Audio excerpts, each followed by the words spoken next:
नमस्कार दोस्तों, मेरा नाम सी अरुण तिवारी और आज के वीडियो में मैं इन्वेस्टमेंट के बारे में बात नहीं करूंगा। मैं बात करूंगा बजट के बारे में, बजट 2025 के बारे में, जो 1 फरवरी 2025 को प्रेजेंट किया गया और उसमें ऐसे कौन सी चेंजेस आए जो हमारे लिए एक छोटे इन्वेस्टर या छोटे इनकम अर्नर के लिए बहुत इंपॉर्टेंट है समझना।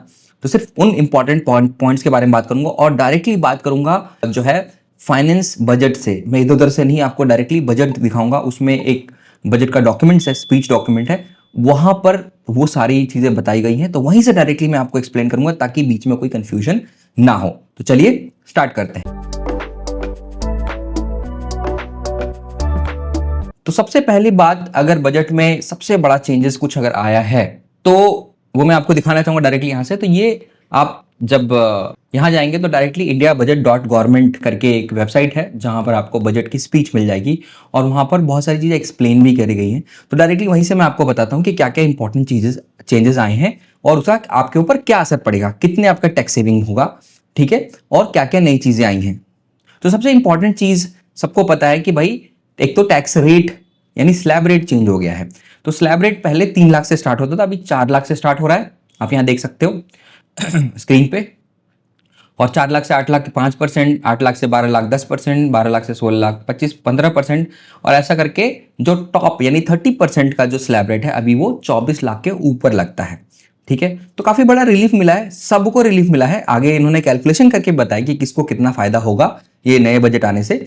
तो बहुत लोगों को एक चीज मैं पहले बता दूं कि ये बजट 1 अप्रैल से लागू होगा, यानी 1 अप्रैल के बाद जो आप इनकम अर्न करोगे 1 अप्रैल से, उसके ऊपर ये आपको फायदे मिलने लगेंगे। तो इस साल आपको कुछ फायदा मिलने वाला नहीं है, पहली बात। और इसका आपको असल में जो असर आएगा वो अगले से अगले साल आएगा, यानी जब असेसमेंट ईयर स्टार्ट होगा। तो ये तो पहली चीज हो गई जो सबसे इंपॉर्टेंट आई है। ठीक है, दूसरी इंपॉर्टेंट चीज उन्होंने करी है कि भाई जो 12 लाख रुपए तक इनकम कमाते हैं उनको भी टैक्स देने की जरूरत नहीं है। अब बहुत लोगों को कंफ्यूजन हो गया था बीच में कि sir 12 lakh basic exemption limit तो नहीं हो गया? नहीं, बेसिक एग्जाम्पशन लिमिट अभी भी 4 लाख रुपए ही है, पहले से बढ़ाया है लेकिन 12 लाख नहीं हुआ है। तो 12 लाख वालों को रिबेट दिया गया है। तो एग्जाम्पशन लिमिट और रिबेट में फर्क क्या होता है? एग्जाम्पशन लिमिट का मतलब होता है कि भाई वहां तक टैक्स लगता ही नहीं है, और रिबेट का मतलब है कि टैक्स लगता है लेकिन सरकार उसके ऊपर छूट दे रही है आपको। तो रिबेट और एग्जाम्पशन में फर्क होता है। तो जो इनकम है आप यहां देखोगे तो इनकम 4 लाख रुपए तक ही एग्जाम्प्ट है, पर रिबेट 12 लाख रुपए तक मिल रहा है। अब कुछ लोगों को यह भी कंफ्यूजन था कि सर वो सिर्फ सैलरी वालों को मिलेगा क्या? नहीं, ये जो रिबेट है वो किसी को मिलेगा जिसकी इनकम 12 लाख या उसके नीचे है। अब एक और बड़ी चीज हो जाती है कि 12 लाख के ऊपर अगर 1 रुपए भी एक्स्ट्रा है तो भाई टैक्स लग जाएगा। 4 लाख रुपए के हिसाब से आपको टैक्स कैलकुलेट करना पड़ेगा। तो अब सबसे बड़ी चीज ये है कि किसी की इनकम अगर 12 लाख 10,000 या 12 लाख 20,000 या 50,000 हो जाएगी, उसको जितना पैसा नहीं मिलेगा उससे ज्यादा टैक्स लग जाएगा। तो वो अब जुगाड़ में लग जाएंगे कि भाई कैसे इनकम को 12 लाख से नीचे लेके आया जाए। हो सकता है आप अपना, अगर मान लो आपकी सैलरी सिर्फ 13 लाख रुपए है, तो आप बोल सकते हो अपने एम्प्लॉयर को भाई 13 लाख रुपए मत दो मुझे, 1 लाख रुपए तुम खुद रख लो, इससे बढ़िया मैं टैक्स पे करूँ। मतलब आपको सैलरी निगोशिएट करनी पड़ेगी। तो चलिए, ये तो सबसे इंपॉर्टेंट बात हो गई। अब इन्होंने यहीं पर, आप यहाँ देखोगे तो यहीं पर इन्होंने आपको बेनिफिट भी बता दिया, ताकि भाई मीडिया या सोशल मीडिया ने बहुत प्रेशर क्रिएट किया था गवर्नमेंट के ऊपर। तो सोशल मीडिया आपको गलत कुछ इन्फॉर्मेशन ना देगी यार, कुछ नहीं बचा, ये नहीं बचा। तो उन्होंने कैलकुलेशन भी करके आपको यहाँ दिखा दिया। अब यहाँ देखिए, अगर आपकी इनकम 8 लाख रुपए है तो आपको 2 तरह के बेनिफिट मिलते हैं। पहला बेनिफिट मिलेगा स्लैब रेट का बेनिफिट। स्लैब रेट मतलब 3 लाख से 4 लाख स्लैब रेट आ गया तो उसके ऊपर आपको कितना बेनिफिट मिल रहा है उन्होंने एक जगह लिखा है। उसके बाद दूसरा जो बेनिफिट है वो है रिबेट। तो उन्होंने दो बेनिफिट अलग अलग दिखाए कि पहला भाई आपको स्लैब रेट बढ़ने की वजह से कितना फायदा हो रहा है, और रिबेट जो उन्होंने नया दिया है 12 लाख रुपए तक, उस पर कितना फायदा हो रहा है, यानी टोटल टैक्स बेनिफिट कितना हो रहा है। तो अगर आप 8 लाख का खाली इनकम कमा रहे हो तो आपको टोटल 30,000 रुपए बच रहे हैं। 10,000 रुपए स्लैब बेनिफिट और 20,000 रुपए आपको रिबेट बेनिफिट। इसी तरीके से अगर आप 12 लाख रुपए तक इनकम कमा रहे हो तो आपको 60,000 रुपए का रिबेट बेनिफिट मिल रहा है और 20,000 रुपए का टैक्स बेनिफिट यानी स्लैब बेनिफिट मिल रहा है, यानी टोटल आपको 80,000 रुपए का फायदा हो रहा है। अब यहां पर मैं एक चीज बोलना चाहूंगा कि 80,000 रुपए मोस्टली लोगों के जो 12 लाख रुपए तक पैसे कमा रहे हैं, एक्स्ट्रा उनकी जेब में आके गिरेंगे। अब उनका आप क्या करोगे ये पहले सोच लो। आपको खर्चे बढ़ाने हैं या आपकी सेविंग बढ़ानी है?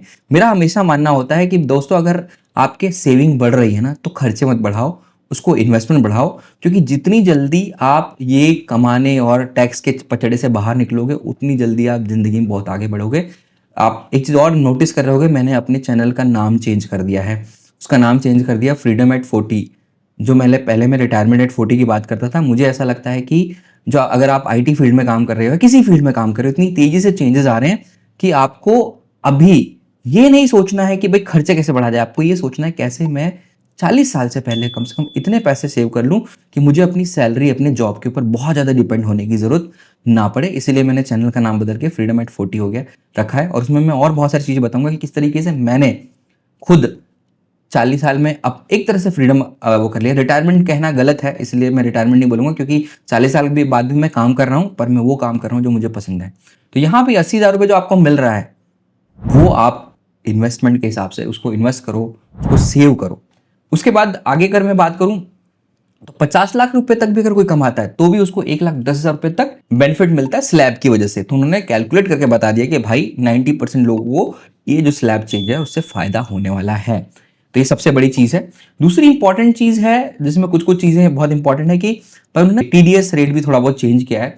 जैसे स्पेशली जो इंडिया में लोग रहते थे जिनके बच्चे बाहर पढ़ रहे हैं और उन्होंने एजुकेशन लोन लिया हुआ था बच्चों के लिए, और उसका ईएमआई अगर पे कर रहे हैं तो पहले 0.5% के आसपास टीडीएस लगता था। अब उन्होंने बोला टीडीएस देने की जरूरत नहीं है। तो एक छोटा सा बट बहुत इंपॉर्टेंट रिलीफ मिल गया उन सब माँ बाप के जिनके बच्चे बाहर पढ़ रहे हैं और जिन्होंने एजुकेशन लोन लिया हुआ है और उसकी ईएमआई पे कर रहे हैं।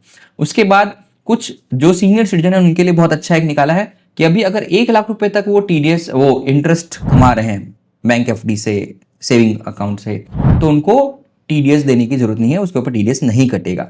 ठीक है, इस तरह बहुत सारी चीजों में थोड़ा थोड़ा 5-5, 10-10 हजार रुपए उन्होंने लिमिट चेंज करी है। उससे बहुत ज्यादा फर्क नहीं पड़ता है, बट हाँ अब टीडीएस थोड़ा कम कटेगा क्योंकि आपका टैक्स भी कम हो गया। ये भी सोचो, आपका टैक्स ही कम हो गया तो टीडीएस भी कम काटेंगे तभी तो अच्छा रहेगा। अदरवाइज टैक्स आपका कम हो गया, टीडीएस वही कट रहा है, तो रिफंड मांगेंगे सब लोग, अननेसेसरी इनकम टैक्स के ऊपर लोड आएगा। तो इन्होंने बहुत अच्छा काम किया है ये। उसके बाद अगर मैं बात करूं कि और इंपॉर्टेंट चीज क्या है, तो उन्होंने सबसे अच्छी चीज ये कर दी कि भाई अगर आप घर रेंट पर दे रहे हो तो पहले 2,40,000 के ऊपर आपको टीडीएस लगता था। अब उन्होंने बढ़ा के ये देखिए, अब उन्होंने बढ़ा के 50,000 पर मंथ कर दिया। लेकिन यहाँ पर एक कैच आ गया है जो बहुत लोगों ने नहीं समझा होगा। कैच ये है कि पहले 2,40,000 रुपए पूरे साल का पकड़ते थे। तो मान लीजिए आपने किसी इस महीने में 50,000 रुपए रेंट मिला, किसी महीने आपको 40,000 रेंट मिला, किसी महीने आपको 15,000 रेंट मिला, क्योंकि वो पहले ही आपका जो टेनेंट था, जो आपका किराएदार था, वो पहले ही छोड़ के चला गया तो उसने 15,000 रुपए दिए। तो जब तक 2,40,000 टोटल आपका रेंट नहीं होता तब तक उसको टीडीएस काटने की जरूरत नहीं थी। अब उन्होंने 50,000 पर मंथ कर दिया।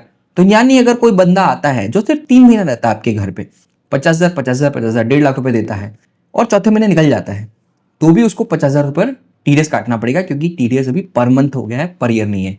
तो 6 लाख रुपए की लिमिट लोग बोलते हैं, लेकिन 6 लाख रुपए की लिमिट नहीं है, लिमिट उल्टा घट गई है 50,000। चेंजेस आए हैं। दूसरा एक सबसे इंपॉर्टेंट चेंज सैलरी वालों के लिए बहुत अच्छा रहेगा जिनके पास 2 घर है। पहले क्या होता था, अगर आपके पास 2 घर है तो एक घर आप सेल्फ ऑक्यूपाइड दिखा सकते हैं, उसके ऊपर आपको रेंट दिखाने की जरूरत नहीं होती थी। लेकिन दूसरे घर के ऊपर या तो आपको रेंट दिखाना पड़ता था या आपको प्रूव करना पड़ता था इनकम टैक्स डिपार्टमेंट के अंदर कि वो घर या तो आपकी फैमिली रह रही है, आपके मदर फादर रह रहे हैं और उसके ऊपर आप रेंट अर्न नहीं कर रहे। अब इन्होंने बोला कि भाई 2 घर हैं तो हम ये मान के चलते हैं कि 2 घर आपकी फैमिली या आप यूटिलाइज करो, आपको उसके ऊपर रेंट देने की जरूरत नहीं है। लेकिन यहाँ पर एक कैच ये है कि आप ये मत सोचो कि 2 घर के ऊपर अगर मुझे रेंट भी मिल रहा है तो भी मुझे रेंट दिखाने की जरूरत नहीं। अगर आपको रेंट मिल रहा है तो आपको दिखाना ही पड़ेगा। लेकिन अगर आपको रेंट नहीं मिल रहा है तो पहले वहां रेंट दिखाना पड़ता था, अब दिखाने की जरूरत नहीं है। पहले आपको प्रूफ दिखाना पड़ता था कि भाई मैं इस घर में नहीं रहता हूँ, और या फिर मेरे घर में ये इस घर में फैमिली रहते हैं, या कई जगह ऐसा होता है कि फैमिली मुंबई में रहती है और पर्सन जो है वो बेंगलुरु में जाके काम करता है, तो उसने बेंगलुरु में भी एक घर ले लिया है, एक मुंबई में ले लिया है। तो 2 घर अगर आपके पास हैं, चाहे सेम सिटी में हो चाहे अलग सिटी में हो, अब आपको उसके ऊपर रेंट दिखाने की जरूरत नहीं पड़ेगी। लेकिन अगर उसको आपने रेंट पे चढ़ा रखा है और आपको रेंट आ रहा है तो उसके ऊपर आपको इनकम टैक्स देना पड़ेगा। तो यही मेन इंपॉर्टेंट चेंजेस है दोस्तों जो इस बजट में आए हैं। इस बजट में बहुत सारे चेंजेस उन्होंने नहीं किए क्योंकि ऑलरेडी एक नया कंप्लीटली नया इनकम टैक्स एक्ट जिसका नाम है डायरेक्ट टैक्स कोड वो लेके आने वाले हैं अगले साल, इसलिए वो बहुत ज़्यादा चेंजेस नहीं करना चाहते। बहुत सारे चेंजेस आपको अगले साल देखने को मिलेंगे जब नया डायरेक्ट टैक्स कोड आएगा, और उसमें बहुत सारे चेंजेस आपको देखने को डेफिनेटली मिलेंगे। अब एज ए इन्वेस्टर मुझे इससे क्या फायदा हो रहा है और क्या नुकसान हो रहा है, तो अगर मैं इन्वेस्टर की तरफ बात करूं, देखो पहली चीज, अगर मैं जॉब कर रहा हूं या बिजनेस कर रहा हूं या कुछ भी कर रहा हूं, तो पहली बात मेरे हाथ में आज की डेट में ज्यादा पैसे बच रहे हैं। अगर 12 लाख रुपए तक मैं कमा रहा हूं तो 80,000 रुपए मेरे हाथ में ज्यादा बच रहे हैं। मैं नॉर्मल आदमी की बात कर रहा हूँ जिसने जस्ट अपना करियर स्टार्ट किया है। तो 80,000 रुपए बहुत इंपॉर्टेंट चीज है, क्योंकि मैं उससे एक एसआईपी चालू कर सकता हूँ 5,000 रुपए की। ठीक है, जो मुझे अर्ली रिटायरमेंट के लिए या अर्ली फ्री होने के लिए हेल्प कर सकता है। दूसरा, अगर मैं 50 लाख तक भी कमा रहा हूं तो भी मेरा 1,10,000 रुपए तक टैक्स बच रहा है खाली। उसमें 10,000 अगर मैं और मिला दूं तो मैं 10,000 रुपए की एक नई एसआईपी चालू कर सकता हूं म्यूचुअल फंड के अंदर। दोस्तों, सबसे इंपॉर्टेंट चीज क्या है, अब सरकार जब ये रेट्स बढ़ाती है तो उसका पर्पस होता है कि भाई लोग और खर्चा करेंगे, इकोनॉमी आगे बढ़ेगी। लेकिन सरकार अपने बारे में सोच रही है, मुझे अपने बारे में सोचना है कि जब मेरा टैक्स बचता है तो मुझे उसको इन्वेस्ट करना है।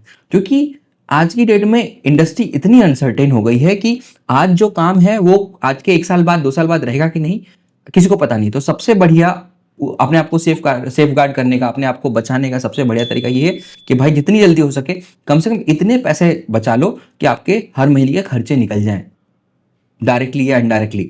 ठीक है, उसके बाद आपको जो करना है करो, कोई दिक्कत नहीं। तो मैं हमेशा बोलता हूँ, बहुत सारे लोग बोलते हैं सर आप बोलते हो रिटायर, आप 40 साल तक रिटायर हो जाओ, उसके बाद क्या करेगा आदमी? उसके बाद कुछ बड़ा काम करो, कोई बड़ी कंपनी लगाओ, उसका आईपीओ लेके आओ, 100 200 500 करोड़ में खेलो। क्यों आपको पूरी जिंदगी इंप्लॉय बने रहना है? प्लस आप ये भी सोचो कि 40 साल तक आप काम करना चाहते हो, क्या 40 साल तक आपके पास काम रहेगा? आपका जो नया जो आप जो भी आप काम कर रहे हो, क्या क्या वो काम चैट जीपीटी और अभी एक चाइना का नया एक वो बॉम्ब आ गया है डीप सीक, वो क्या रहने देंगे? मोस्टली मैनुअल काम, मोस्टली ऐसे काम जो बहुत ज्यादा इसमें इंटेलिजेंट नहीं लगता, वो ऑटोमेटेड हो जाएंगे। तो उस समय आज के डेट में अगर जिस काम के लिए 50 लोग लग रहे हैं, उस समय 5 लोग लगेंगे, 2 लोग लगेंगे, तो चाहकर भी आपको जॉब नहीं मिलेगी।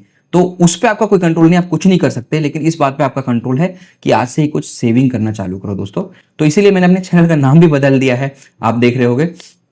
और आगे मैं इसी रिलेटेड और वीडियो बनाऊंगा जिससे आप लोगों को हेल्प मिले कि भाई कैसे आप एक कॉर्पोरेट स्लेवरी से निकल के अपनी जिंदगी अपने हिसाब से जीना चालू करो। तो आज के वीडियो में बस इतना है दोस्तों। अगर आपको बजट से रिलेटेड, टैक्स से रिलेटेड कोई और क्वेश्चन है तो कमेंट में जरूर पूछना, मैं या मेरा जो टीम है डेफिनेटली उस पर रिप्लाई करेगी। तो आज के वीडियो में बस इतना ही। Thank you, have a nice day.